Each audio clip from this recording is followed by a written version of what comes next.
and it broke my rear wiper. This is for the 2009 BMW X5.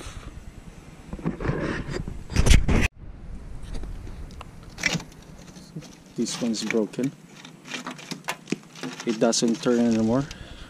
If you turn it on, just either it drops like this or go like this.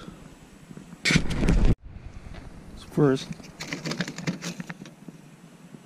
need a wrench to remove that.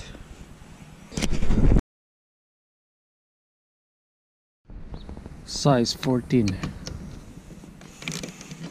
So first remove that. As you can see, it's broken already.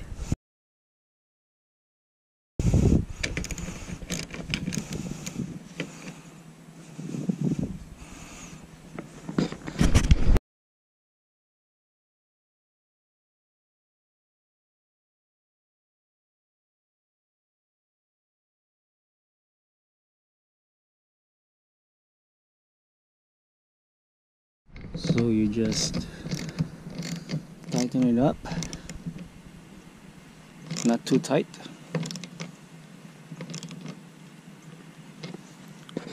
And then you're gonna put back the cover. So this cover, it snaps right back in there. See? Then just push it down until you hear the clip, and that's it. Now we're gonna try how it works.